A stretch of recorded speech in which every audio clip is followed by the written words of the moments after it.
Je vous propose qu'on puisse enchaîner avec le docteur Jean-Jean et puis donc sur la question du moment où le patient, selon vous, docteur Jean-Jean, se sent prêt à aller en centre de rééducation basse vision. Ça, c'est une vaste question, Oui. puisqu'en fait, ce n'est pas proportionnel au degré de déficience visuelle. Et on s'est aperçu que des patients très gravement atteints, finalement, ne profitaient pas de leur rééducation et que des patients plus modérément atteints faisaient une rééducation extraordinaire. Alors, c'est pour ça qu'on a développé ce fameux questionnaire qui couple l'autonomie et la qualité de vie. En fait, ce qu'on voulait voir, c'est effectivement la qualité de vie, c'est bien sûr, c'est très important, mais de voir si on pouvait le coupler à l'autonomie. Donc, en fait, sur notre questionnaire, on a environ 80 questions et sur 10 dimensions différentes, le travail, enfin, la cuisine, les activités de vie quotidienne, les vêtements, on va poser et voir un petit peu comment le patient est autonome. Qu'est-ce que la déficience visuelle va pouvoir bien impacter dans sa vie quotidienne? Parce qu'on peut avoir des patients qui ne font pas, mais ce n'est pas du tout lié à la déficience visuelle, parce qu'ils n'ont jamais fait, que ça ne les intéresse pas. Donc, ça nous permet d'avoir un score d'autonomie. Ça, c'est le premier score. On va avoir 77% d'autonomie. Et puis, parallèlement à ça, on va avoir un score de qualité de vie. C'est-à-dire que par rapport à ce score d'autonomie, comment est le patient? La plupart du temps, on va avoir une corrélation entre l'autonomie et la qualité de vie. Quelqu'un qui est très peu autonome, finalement, va avoir une qualité de vie très impactée. Et puis, parfois, on va avoir, par exemple, un jeune patient qui a eu un traumatisme avec une section des deux nerfs optiques, une autonomie qui va être à 10%, et une qualité de vie qui va être à 60-70% parce qu'il ne fait pas les activités, mais il est tellement bien entouré que finalement, lui, ça ne l'intéresse pas vraiment de faire l'activité. Donc, le découplage, pour nous, il est très important. Donc, en fait, le principal frein pour nous, la principale contre-indication pour une rééducation en basse vision, c'est l'absence de motivation. Voilà, c'est vraiment le principal frein, plus que sur des facteurs visuels, où nous, on peut prendre des patients qui vont être assez peu atteints, voilà, des mamies, par exemple, avec une DMLA à 4 dixièmes. On va les prendre parce qu'elles seront très motivées pour retrouver un peu de fluidité de lecture, faire des activités de près, de la cuisine, voilà, des activités vraiment de vie quotidienne. Et parallèlement, on peut avoir des patients très gravement atteints qui sont amenés par leur famille. Et là, le patient lui-même ne sait pas trop ce qu'il fait là. Il n'est pas motivé par cette rééducation parce qu'il faut quand même partir longtemps de chez soi. C'est de la rééducation intensive, donc il faut quand même être motivé. Donc, je dirais, quand est-ce qu'on est prêt et qui on prend ici? C'est vraiment l'idée de se dire, bon, voilà, j'ai perdu une partie de ma vue, une part ou totalement ma vue. Effectivement, il n'y aura pas de retour en arrière sur je ne retrouverai pas ma vue d'avant, parce que médicalement, il n'y a pas de solution actuellement. Mais par contre, il y a un travail à faire pour optimiser ce qui reste. Voilà, typiquement pour des programmes avec de l'orthopsie, on va aller optimiser même un petit champ visuel, même s'il ne reste pas grand-chose, on va aller l'optimiser, on va aller le chercher et on va le rendre vraiment, on rendre la vision la plus optimale possible. Parce qu'on se rend compte qu'un patient qui a une déficience visuelle, du coup, comme je le disais tout à l'heure, moins se mettre en difficulté et on va avoir une espèce d'auto-limitation qui va induire cette auto-limitation qui va induire une baisse des capacités finalement d'adaptation et un cercle vicieux qui conduit à une perte d'autonomie. Et donc l'idée, nous, c'est avec la rééducation, on veut casser ça. Voilà, je me souviens d'un patient qui avait par exemple un Alzheimer visuel, donc c'est une maladie assez rare du cerveau, qui était chez lui, qui faisait absolument plus rien, donc vraiment avec une dégradation très rapide. Et on l'a pris en rééducation, ça n'a pas été simple parce qu'il était vraiment en grande perte d'autonomie. Et la rééducation a été un très grand succès et il nous a envoyé une photo de lui en train de randonner, tout sourire, 6 mois après la rééducation. Donc ça, nous, ce qu'on veut dire, c'est qu'effectivement, quel que soit le degré de vision, il n'y a pas, je dirais, de contre-indication hormis l'absence de motivation. Après, sur le timing, voilà, sur le timing, on en a un peu parlé au début. Nous, on ne prend pas en urgence. C'est-à-dire qu'en fait, il faut que le patient soit stable. D'accord? Donc, il faut qu'il y ait plusieurs mois. Il faut qu'il y ait un processus, effectivement, qui soit fait au moins un minimum de travail de début de deuil, justement, de la vision d'avant. Hein. Et l'idée, si le patient est bien stable, au bout de de plusieurs mois, hein, nous, on peut le prendre en rééducation. Donc, je dirais une stabilité après la perte de vision et surtout cette motivation d'essayer d'optimiser ce qui reste pour voilà, gagner en autonomie et gagner en qualité de vie. Donc, vraiment, ce n'est pas la famille qui décide, ce n'est pas les médecins, parce que parfois, on a des médecins aussi qui nous adressent des patients et en fait, le patient n'est pas prêt. Voilà. Et donc, ça, on l'estime le jour de l'hospice de jour. Le jour de l'hospice de jour, sur une journée, on va pouvoir bien parler avec le patient, bien estimer son degré de motivation, ses objectifs. Ça peut être tout bête, hein, c'est reprendre la cuisine, par exemple. Ça, c'est un objectif. Améliorer la lecture. Tout ça, ce sont des objectifs qu'on trace et qui permettent de prescrire la rééducation. Et nous, ça nous arrive en fin de journée, si un patient a une mauvaise vision, un déficit de champ visuel ou une baisse d'acuité visuelle, mais l'absence totale de motivation, je ne prescris pas de rééducation. Alors, je ne ferme pas à tout jamais, bien sûr, les portes de la clinique, mais je dis là, ce n'est pas encore le moment. Voilà, donc, vraiment, nous, c'est le patient qui est au cœur du projet, de notre projet de soins, et qu'effectivement, sur une thématique comme la rééducation basse vision, on a besoin de la motivation du patient. Voilà, parce que ce n'est pas simple, c'est difficile au début. Donc, évidemment, si le patient vient en plus à contre-cœur ou à reculons, c'est sûr que ça ne va pas bien se passer. Bien, oui, effectivement, ça a une grande importance de cette motivation là que vous décrivez. Et on a voulu évoquer aussi ce soir, en fait, pour les personnes qui ne bénéficient pas d'une rééducation en centre de basse vision, il y a aussi la question des besoins. Comment identifier des besoins alors qu'on ne sait même pas les possibles qui existent? Et cette question-là, Jacques, si tu peux nous en dire quelques mots? Oui, oui, effectivement. La difficulté, elle est là. Mais je pense qu'il faut, il faut que les gens ils soient clairs avec eux-mêmes. Et c'est ça, c'est la difficulté, c'est d'être clair avec soi-même. Enfin, moi, j'ai eu des cas dans ma famille où effectivement, ma tante, elle était persuadée d'être parfaitement autonome, sauf qu'elle ne s'apercevait pas que c'était sa fille et son fils qui faisaient tout.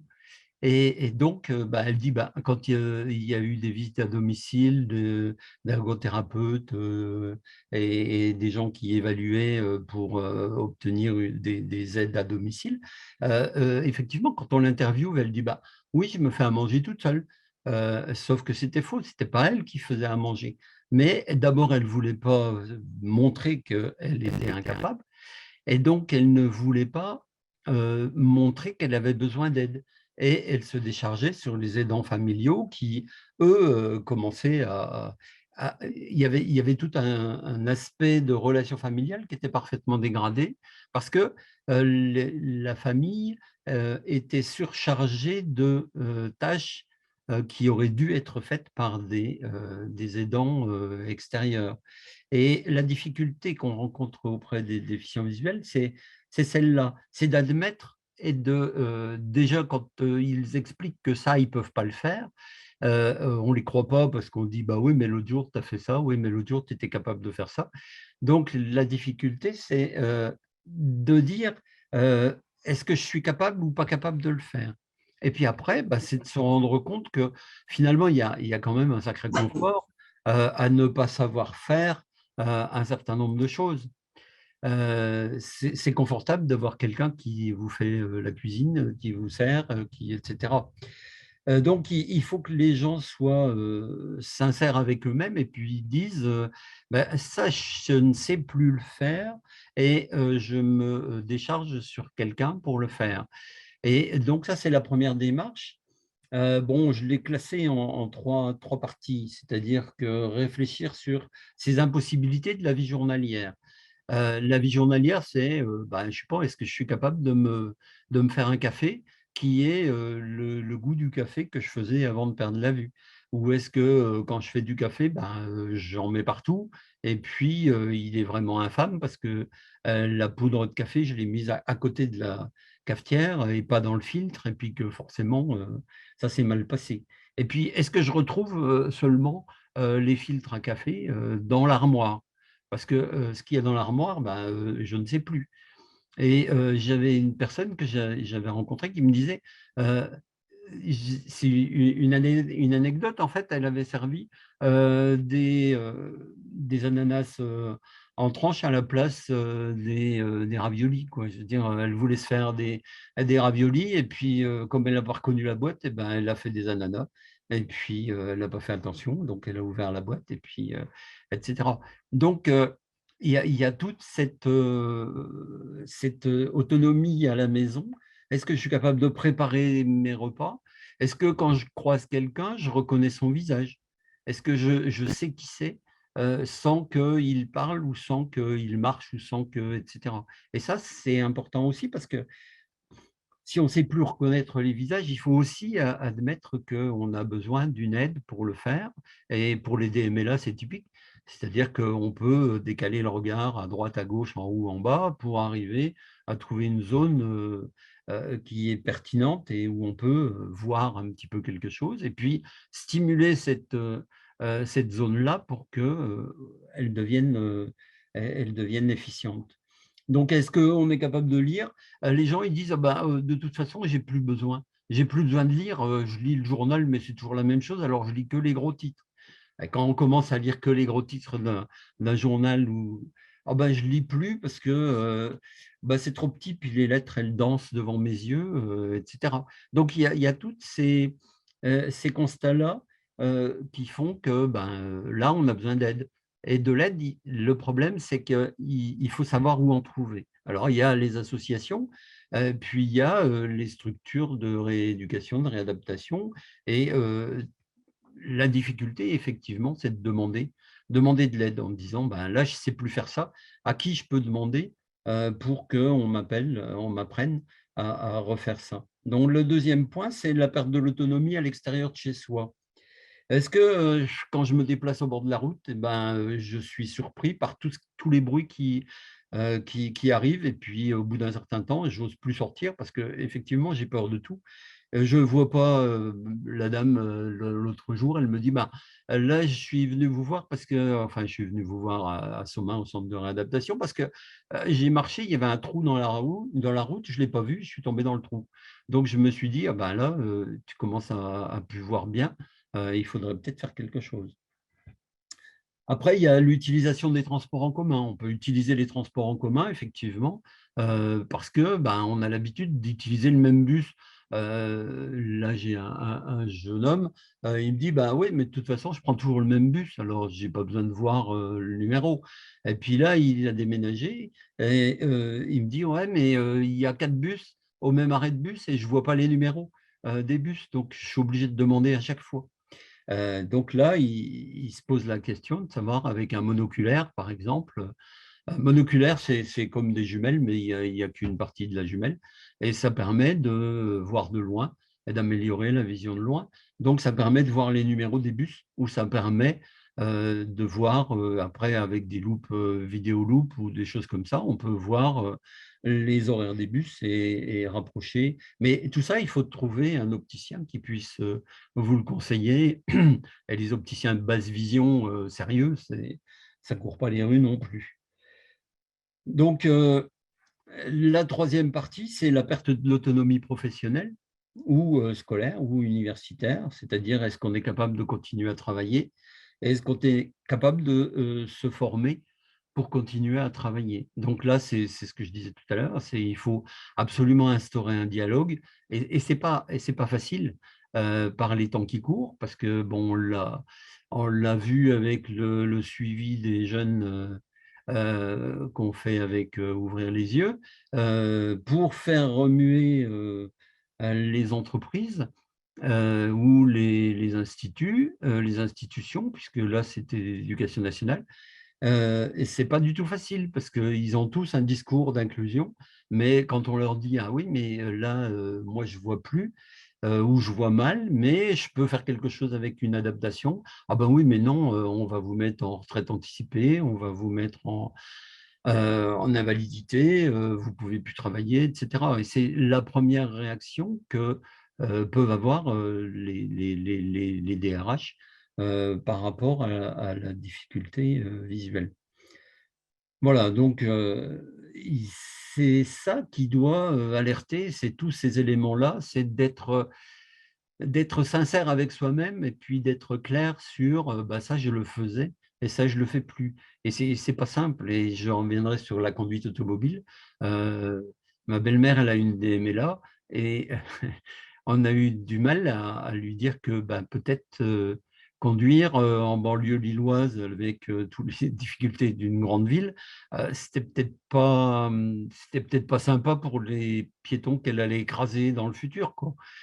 Parce que les petits accrochages, bon, ça va, on fait de la tôle, mais s'il y a un gamin qui traverse, s'il y a un vélo qui passe un peu près, c'est quand même un peu délicat. Maintenant, euh, les gens qui sont dans la campagne, ils n'ont pas souvent d'alternative à la perte d'utilisation de la voiture. Comment, si j'habite un village de 2000 habitants, moi j'habite un village de 2000 habitants, comment je pourrais aller faire des courses si j'ai pas de voiture? Eh ben, c'est pas possible. Il n'y a pas de transport en commun qui me permettront de faire l'aller-retour dans l'heure ou dans les 2 heures. Et puis, si je suis déficient visuel, eh ben, le transport en commun, je le prends comment? Donc, il y a aussi toute cette problématique-là. Et la problématique qui va avec, c'est celle de la solitude.